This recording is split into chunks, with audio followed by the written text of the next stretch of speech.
जय गुरु जी। शुक्राना गुरु जी, अनंतम शुक्राना हमारे गुरु जी महाराज का। ओम नमः शिवाय। शिव जी सदा सहाय। ओम नमः शिवाय। गुरु जी सदा सहाय। शुक्राना हमारे गुरु जी। अनंतम शुक्राना हमारे मालिक, हमारे साहिब जी। आपका जितना शुक्राना करें हम उतने कम है। शुक्राने आप कराते जाओ। आप हमसे बस अपने सत्संग की सेवा लेते जाओ। दिल में सिर्फ सत्संग हो, आत्मा में सिर्फ सत्संग हो और तेरा नाम सिमरन करने का मन हो। क्योंकि अगर हम तेरा नाम सिमरन करते रहेंगे तो अपने आप ही तुम्हारे करीब आते जाएंगे। तो ये हमारे परमात्मा की देन है, उसका प्यार है, उसका विश्वास है कि जो हम ये सब कर रहे हैं, या उसकी मेहर है जो उसने हमें इस काबिल समझा कि हम उसका नाम ले सकें या उसकी वडियाई कर सकें, उसको पुकार सकें। क्योंकि उसकी मर्ज़ी के बिना तो कुछ भी नहीं हो सकता। अगर उसकी मर्ज़ी है तो आप उसके पास हो, उसकी मर्ज़ी है तो आप उससे बात कर रहे हो, उसकी मर्ज़ी है तो आप उसके दर्शन कर रहे हो, उसकी मर्ज़ी है तो वो सब कुछ आप उनके लिए करना जो भी चाहते हो कर सकते हो। चाहे सत्संग हो, चाहे सिमरन हो, चाहे सेवा हो, कुछ भी हो, जो भी वो तुम्हें बख्श रहा है, उसको बख्शने के लिए भी उसी की मेहर चाहिए। उसकी मेहर के बिना तो कभी कुछ मिल ही नहीं सकता। हम क्या, हमारी औकात क्या। सच में वो ब्रह्मांड का मालिक, वो महाशिव जो भी दे, आंख बंद करके लेते रहो। चाहे वो उसका प्यार है, चाहे उसकी डांट है, चाहे फिर वो जो भी दे रहा है, चाहे कम है चाहे ज़्यादा है, कभी कोई क्वेश्चन मत करो। क्योंकि क्वेश्चन करने से अपने मालिक पर हम सवाल नहीं उठा सकते। और उस मालिक का तो देना ही इतना बड़ा है कि हम उसको कभी ले ही नहीं पाएंगे। लेकिन उसकी मेहर है जो हम लेना चाहते रहते हैं। हमारी जो दिल की आवाज़ निकलती है वो हमें हमेशा यही सीखने के लिए कहती है कि मालिक, और यही बोलती है कि मालिक हमें हमेशा अपने चरणों में रखना। क्योंकि कहते ना, गुरु चरण दुख हरण। सही में अगर हम उनके चरणों में रहेंगे तो हमारे सारे दुख तो अपने आप ही ख़त्म होने हैं। तो फिर क्यों मांगना, क्या मांगना। हमें कुछ मांगना ही नहीं है। जब उसकी मर्ज़ी होगी वो दे देगा, चाहे वो कुछ भी दे, चाहे वो कितना भी दे। आप उनसे सवाल नहीं कर सकते कि ये ऐसा क्यों किया। उसी की मेहर में राज़ी होना ही हमारे लिए सबसे बड़ा, हमारा पहला धर्म होता है। और जब विश्वास होता है ना संगत जी, तो विश्वास इतनी बड़ी चीज़ है कि आपके विश्वास को वो कभी भी टूटने नहीं देते। ये हमारे गुरु का, हमारे रब का बहुत ही बड़ा एहसान है हम पर। उसका एहसास ही इतना प्यारा है कि वो हमारा विश्वास कभी नहीं टूटने दे सकते। विश्वास कहो तो कैसे, एक छोटा सा सत्संग सुनाती हूँ। कुछ दिन पहले की बात है, मैं सत्संग रिकॉर्ड कर रही थी और उस रिकॉर्डिंग को करते समय कुछ आवाज़ें ऐसी आ रही थी पीछे से कि मुझे लगा कि यार, ये जो भी मैं रिकॉर्डिंग कर रही हूँ या जो मैं सत्संग कर रही हूँ, अपने प्रभु का जो गुणगान कर रही हूँ, हो सकता है उसमें डिस्टरबेंस आई होगी। क्योंकि नेचुरली जब अब मेरे कानों में इतनी तेज़ तेज़ आवाज़ आ रही है उसकी, तो उसकी वजह से मुझे लगता है कि मुझे अपने सत्संग को दोबारा बोलना पड़ेगा। और जब मन में जो भाव होता है वो मैं बोलती चली जाती हूँ। उसमें हमारा अपना सोचा और समझा कुछ नहीं होता संगत जी। तो जब ये सब होता है ना, तो हम लोग ये सोचते हैं कि यार बहुत परेशान थी सच में उस दिन मैं, कि मैंने अपना सत्संग किया, लेकिन उस सत्संग को शायद दोबारा मुझे करना पड़ेगा, दोबारा करना पड़ेगा। लेकिन मन में बहुत सारी टेंशन, बहुत सारी चिंताएं। मैं गुरुजी के पास बैठी हूँ, गुरुजी आज सत्संग किया, बहुत डिस्टरबेंस थी, बहुत बाहर से आवाज़ें आ रही थी। मैं क्या करूँ, अब मुझे दोबारा करना पड़ेगा ये वो, मतलब बहुत कुछ दिमाग में चल रहा था। और गुरुजी से बातें मेरी 1-to-1 चल रही थी, मैं उन्हें बोल रही थी। तो फिर मैंने सोचा कि चलो फिर एक बार देख लेती हूँ कितनी डिस्टरबेंस है, उसी हिसाब से मैं इसको फिर हटा दूँगी, डिलीट कर दूँगी, दोबारा से सत्संग करूँगी। और संगत जी जब मैंने वो सुना, आप यकीन नहीं मानोगे, एक पॉइंट भी कहीं डिस्टरबेंस नहीं थी। मुझे नहीं समझ आया कि वो आवाज़ें कहाँ गईं और कैसे उन्होंने मेरे रब ने उस टाइम हमारा सब कुछ सोचा। उन्हें पता था कि सत्संग में कोई डिस्टरबेंस वो सच में नहीं होने देते, और वो कितने प्यार से कितने स्मूथ से हो गया मुझे खुद ही नहीं पता चला, क्योंकि उसमें बहुत सारी डिस्टरबेंस बार बार बार बार कुछ मिनटों पर हो रही थी, जो कि डिस्टरबेंस मुझे लगा, जो मेरे कानों में इतनी तेज़ आवाज़ जा रही थी, तो मुझे लगा कि जो मैं बोल रही हूँ उसके साथ जब मेरे कानों में इतनी तेज़ आवाज़ है तो वो सत्संग में भी जा रही होगी, और सत्संग मेरा ज़रूर उसमें डिस्टरबेंस आएगी कि जब सब संगत सुनेंगे तो उनको लगेगा कि पता नहीं कहाँ शोर में बैठकर सत्संग किया है। तो संगत जी, ये परेशानी मेरे भगवान ने कैसे दूर कर दी ये मैं ही जानती हूँ। मुझे ऐसा लगा जैसे मानो मुझे अमृत मिल गया हो। सच में उसने अपना इतना प्यारा एहसास दिलाया, मेरे मालिक ने, हमारे गुरु जी ने, कि उसमें एक पॉइंट भी कुछ नहीं था। और संगत जी, ये तो मिरेकल ही था मेरे लिए, बहुत बड़ा मिरेकल था, क्योंकि उसके नाम का जब हम गुणगान करते हैं तो वो साक्षात हमारे साथ होते हैं, हमारे पास होते हैं, हमारे अंग संग होते हैं। कुछ भी होगा तो वो दाएं बाएं से चला जाएगा, लेकिन वो हमें मुश्किल में नहीं आने देते। सच में उसका नाम कितना बड़ा है। अगर हम उस प्रभु का नाम जप करते हैं संगत जी, तो उस नाम जप करने का आप ये सोचो कि उस नाम जप करने के बाद आपको उस रब की कितनी कृपा मिलेगी। और हाँ संगत जी, फिर से मैं एक बार फिर आपको बोलूँगी कि प्लीज़ जब भी आप पूजा करते हो तो उसमें कभी भी ये मत बोलो कि हमें गुरुजी जो भी हमने अब तक आपको जो भी नाम सिमरन किया, पूजा की, उसका फल दे दो। हमने और मन में ये मत सोचो कि हम ये करेंगे तो उसका ये फल मिलेगा, हम ये करेंगे तो हमें उसका फल मिलेगा। फल की इच्छा मत करो। आपने शायद गीता में भी पढ़ा होगा, सुना होगा कि भगवान कृष्ण यही समझाते हैं कि कोई भी कर्म करते हो ना, तो कर्म करते हुए ये मत सोचो कि हमें इसका ये फल मिलेगा। चाहे वो पूजा हो या कोई कार्य हो, कुछ भी हो, उसके फल की इच्छा मत करो। कर्म करो, लेकिन फल की इच्छा के बिना करो, सच में। और अगर आप ये करना धीरे धीरे शुरू कर दोगे तो आपको खुद यह एहसास हो जाएगा कि जो कर्म आप कर रहे हो वो अच्छा है या बुरा। अच्छा कर रहे हो तो अच्छा अपने आप ही होगा, बुरा कर रहे हो तो उसका नेगेटिव भी होगा। तो हर चीज़ अपने अंदर कुछ ना कुछ समाये हुए होती है। वो हमारी इच्छाओं के ऊपर निर्भर नहीं करती। वो ये नहीं सोचती कि हमने ये किया तो हमें ये मिल गया, उसका फल मिल गया, दी एंड। हमें दी एंड नहीं करना, हमें उसको आगे बढ़ाना है। आप अगर एक स्टैंडर्ड क्लियर करते हो तो उस स्टैंडर्ड के बाद आपको ऊपर भी जाना है। आपको वहीं नहीं रहना कि ये क्लियर, हमें इसका फल मिल गया, ख़त्म, फिर से हम उसी सीढ़ी पर रहेंगे जी, हमें तो दोबारा से शुरुआत करनी है। नहीं, इसीलिए फल की इच्छा मत करो। अगर आपको फल मिल गया तो आप फल को खाकर थोड़ी देर में, कुछ ही दिनों में ख़त्म कर दोगे और फिर दोबारा नई जर्नी शुरू करोगे। तो ऐसा मत करो, बार बार ज़ीरो पे मत जाओ। हमें ऊपर चढ़ना है, हमें उस परमात्मा के पास मिलना है, उसके पास रहना है, उसका अंग संग, उसका एहसास करना है।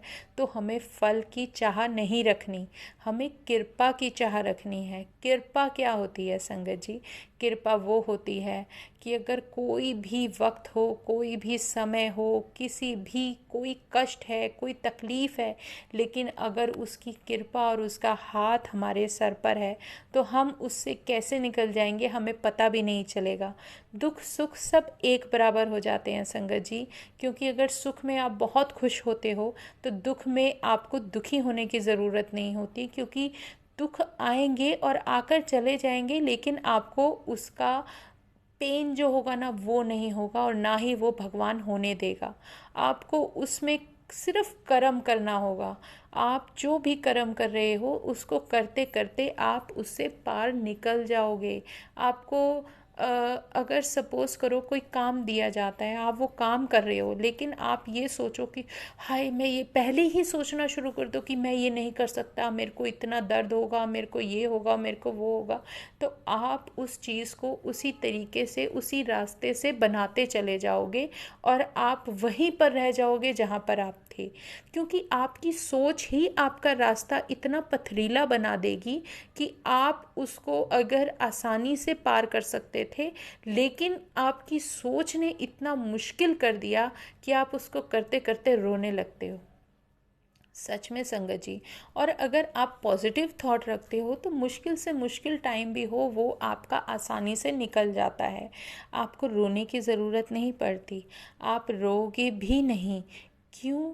क्योंकि उस परमात्मा का हाथ आपके सर पे है। कब कहाँ से अगर दो रास्ते बंद होते हैं संगत जी, वो 50, 100, 1000 इतने रास्ते खोल देते हैं कि आपको पता भी नहीं चलेगा कि आपका रास्ता रुका हुआ है। इसी को उसकी कृपा कहते हैं, उसका प्यार कहते हैं, उसका अंग संग होना कहते हैं कि आपका हाथ उसने थामा हुआ है।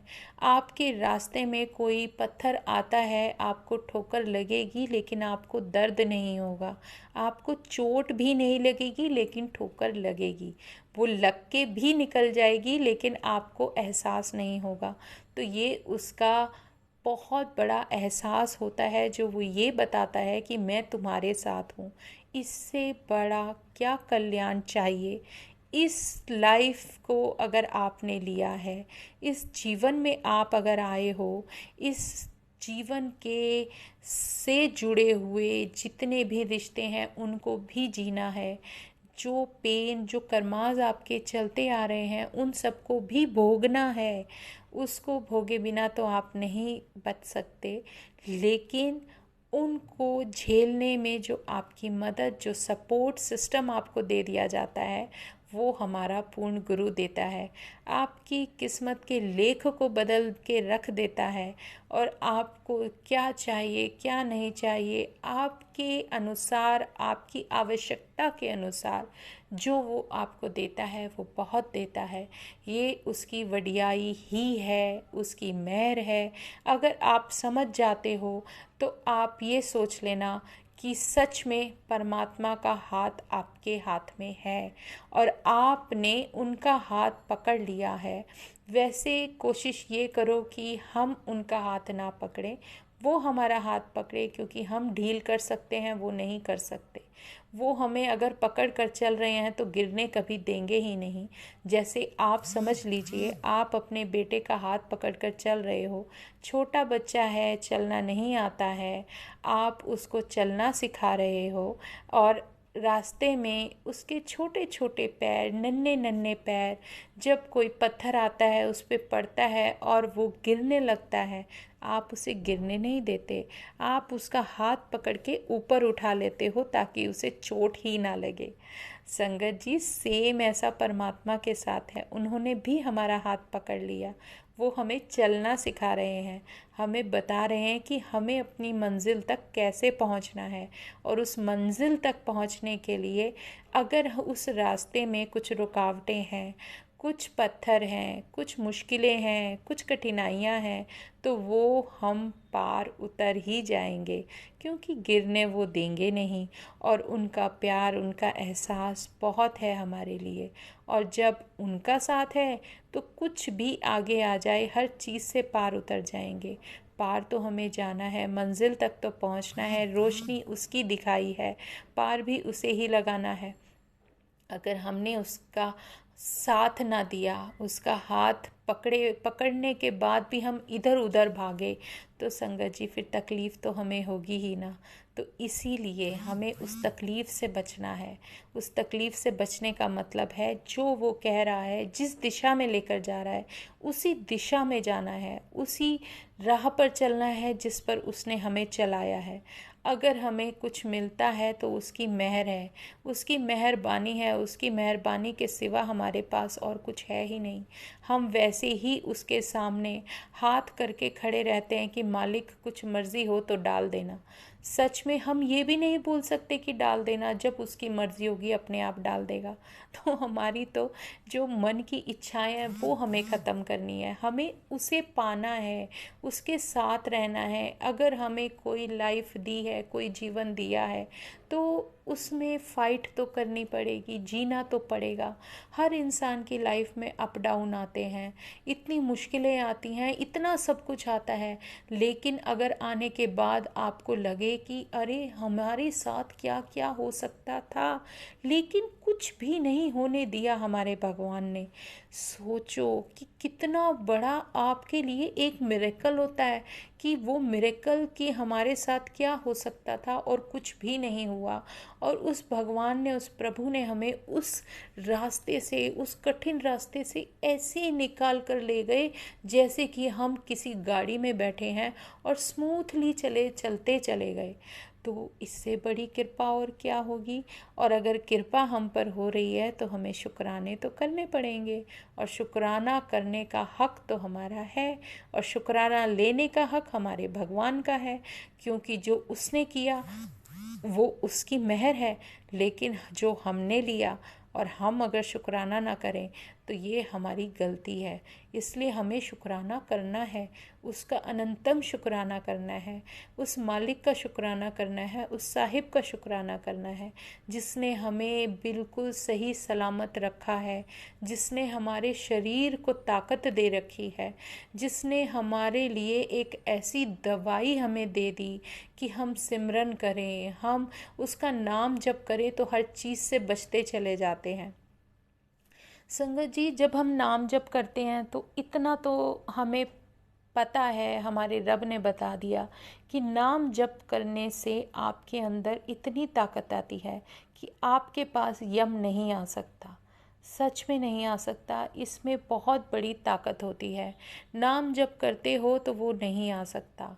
आप ये देखो कि गुरुजी शायद मुझे एक सत्संग याद दिला रहे हैं, नाम जप करते हैं तो भगवान यम आपके करीब नहीं आ सकते। एक संगत थी उनकी, जो उन्होंने सत्संग मुझे याद दिलाया गुरुजी ने, कि वो एक्सपायर हो जाती हैं और उनकी डेड बॉडी को लेकर जाया जा रहा है, और गुरुजी अचानक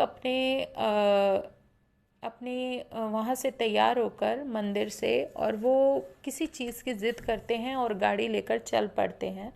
जब जाते हैं तो रास्ते में वही संगत उनकी जा रही होती है, और हमारे गुरुजी महाराज की मेहर देखो, वो ज़बरदस्ती ज़िद करके उसको रखवाते हैं बॉडी को, और उन सब से कहते हैं ये मेरी संगत है, हट जाओ यहाँ से, और अपने जल प्रसाद को उसके मुख में डाल देते हैं। संगत जी, वो एकदम से उसको प्राण मिल जाते हैं। बहुत बड़ी बात है कि हमारे रब ने ऐसा किया है। और फिर भगवान है, भगवान कुछ भी कर सकता है, वो सारी चीज़ें अपने ऊपर ले लेते हैं। उन्होंने उसको जीवन दान दिया, और जहाँ तक सुना है, जो भी सत्संग में मुझे सुनाई दिया है, जो प्रभु ने मुझे सुनवाया है, कि वो अब भी वहाँ दर्शनों के लिए जाती हैं। उनकी खुद की फैमिली है, उनके बच्चे हैं, वो बहुत अच्छे से जी रही हैं। तो ये जीवन क्या है, ये जीवन तो उसके हाथ में था ना, भगवान के हाथ में था, वो सब जानते थे तो उन्होंने दिया। तो ये मेहर उसने करी, अगर उसका शुक्राना ना करें तो क्या करें। शुक्राने के बिना तो हमारा जीवन आगे बढ़ ही नहीं सकता। शुक्राने करेंगे तो हमारे इस शरीर के अंदर कुछ ताकत आएगी, कुछ जीवन आएगा, कुछ जीने लायक बनेंगे। क्योंकि कुछ क्या, बहुत कमियां हर इंसान के अंदर होती हैं, लेकिन जो भी उस भगवान ने हमें दिया है, सही सलामत दिया है, तो उसका शुक्राना, उसका धन्यवाद करना। चाहे आपको कोई कष्ट मिल रहा है उसका भी धन्यवाद करो, क्योंकि हो सकता है कोई बहुत बड़ा कष्ट था लेकिन वो नहीं आया, और वो छोटे कष्ट में उसने उतार दिया। आप ये सोचो कि आपका पैर मुड़ जाता है तो आप उसका शुक्राना करो। हो सकता है कि आगे जाके बहुत बड़ा फ्रैक्चर होना था, लेकिन गुरुजी ने पैर ही मुड़वा दिया कि जाओ पहले ही बैठ जाओ जाकर। तो ये बहुत बड़ी मेहर है हमारे रब की, जो हम धीरे धीरे समझ पाते हैं। उसकी कृपा लेने का तरीका भी वो हमें सिखाते हैं। वो हमें ये बताते हैं कि हमें कैसे क्या, कहाँ, कब, क्यों, कैसे रहना है, क्या करना है, अपने मालिक को कब याद करना है। संगत जी, सच में अगर आप बीमार हो, आप सच में सिमरन करने का आपका एक नियम है, आप नहीं कर पा रहे हो, तो आपकी सॉल को सिमरन रब खुद कराता है। ये मैंने पिछले सत्संग में भी बताया था और अब भी बता रही हूँ कि वो सिमरन हमारा कॉन्टिन्यूसली चलता रहता है। उन्हें पता है कि ये मेडिसिन इसको कितनी देर तक देनी है। अगर वो सिमरन 4 से 5 दिन कॉन्टिन्यूसली सुबह से रात तक चल रहा है और आप उसको सिमरन कर रहे हो, गुनगुना रहे हो, आप पाठ नहीं कर रहे लेकिन कर रहे हो, अंदर आपकी सॉल कर रही है, तो ये समझ जाना कि उस परमात्मा ने आपका सिमरन कबूल किया और वो करवा रहा है। उसे पता है ये दवाई कितने दिन तक तुम्हें देनी है, चाहे वो 5 दिन की हो, 6 दिन की हो। वो डॉक्टर है, वो डॉक्टरों का डॉक्टर बैठा है, उसने हमारी आत्मा को सही करने का, उसका इलाज करने का जो तरीका हमें बताया है वो हमारे लिए बहुत इम्पॉर्टेंट है। उसे सीखना हमारे लिए बहुत ज़रूरी है, उसके जानना हमारे लिए बहुत ज़रूरी है। मेरा सत्संग खुद का यही है कि जैसे 3-4 दिन से अगर मैं बीमार हूँ या मेरा नियम है अमृत वेला करने का, या मुझे अमृत वेले के लिए मैं प्रभु को बोलती हूँ कि मुझे उठाओ, तो वो उठाते हैं। वो अमृत वेला अगर मैं करती हूँ तो उन्हें पता है इस बच्चे के अंदर लगन है, वो कर रही है, तो अगर मैं कर रही हूँ तो मेरा साथ वही देगा और मुझे उठाने की जिम्मेदारी उनकी है, सिमरन कराने की जिम्मेदारी उनकी है। अगर सिमरन करते हुए आप सो रहे हो तो कोई दिक्कत नहीं है, सिमरन कॉन्टिन्यूसली चलता रहेगा, उसकी ब्लेसिंग तुम्हें मिलती रहेगी। और ब्लेसिंग इतनी ज़रूरी होती हैं, वो आपको बहुत बड़ी ताकत देती हैं, जगह जगह आपको हर चीज़ से, हर रुकावट से बचाती हैं। तो ये उसकी मेहर है संगत जी। मेरे साथ खुद अब ऐसा हो रहा है कि अगर मैं वीक हूँ या मुझे लग रहा है कि गुरुजी मुझे सिमरन कराना है, उन्हें पता है मेरे अंदर क्या परेशानी है, क्या दिक्कत है, तो मेरा पूरी रात, पूरा दिन, पूरी शाम वो सिमरन अपने आप सॉल के साथ जो चलना है वो चलता रहेगा। उन्हें पता है कि कब, कहाँ, कैसे इस लड़की को मुझे ये मेडिसिन देनी है, क्योंकि वो मेरा डॉक्टर है। मैंने डॉक्टर को बोला, डॉक्टर साहब अब आप, मैंने सरेंडर किया है, तो अब देखो मेरे अंदर क्या चीज़ है, क्या नहीं है, आप कैसे सही करोगे, वो सब आपके ऊपर है। तो ये हमारे मालिक की बहुत बड़ी मेहर है। तो मैं उस मालिक का शुक्राना करूं उतने कम है। शुक्राना मेरे गुरुजी महाराज, अनंतम शुक्राना। बस मेरे साथ ऐसे ही रहना। मुझे आपका एहसास हर पल, हर वक्त चाहिए। मैं तुम्हारे बिना एक कदम नहीं चल सकती, ये हकीकत है, ये बहुत बड़ा सच है। मेरा हाथ कभी मत छोड़ना। हाँ, अगर कोई संगत आपके साथ जुड़ना चाहती है, कनेक्शन है, तो वो उसकी जर्नी है, उस सब की। संगत जी, हमारा सिर्फ एक बार फ़र्ज़ बनता है किसी को उस रब के द्वारे तक ले जाना। उसके बाद उसकी जर्नी, उसके करमाज, उसकी क्लियरेशन, वो सब भगवान खुद जाने। हम कोई नहीं होते कुछ बोलने वाले, किसी से ज़बरदस्ती करने वाले। ज़बरदस्ती करे तो वो हमारा विश्वास नहीं होगा हमारे भगवान पर। इसलिए हमें किसी से ज़बरदस्ती नहीं करनी। जिसकी जो टाइमिंग होगी, जो कॉल होगी, वो अपने आप उस रब के सामने जाकर उनके पैरों में गिर जाएगा। तो शुक्राना गुरुजी, अनंतम शुक्राना। आपकी मेहर, आपका साथ ऐसे ही बना रहे। अनंतम शुक्राना। ओम नमः शिवाय। शिवजी सदा सहाय। ओम नमः शिवाय। गुरुजी सदा सहाय। जय गुरुजी।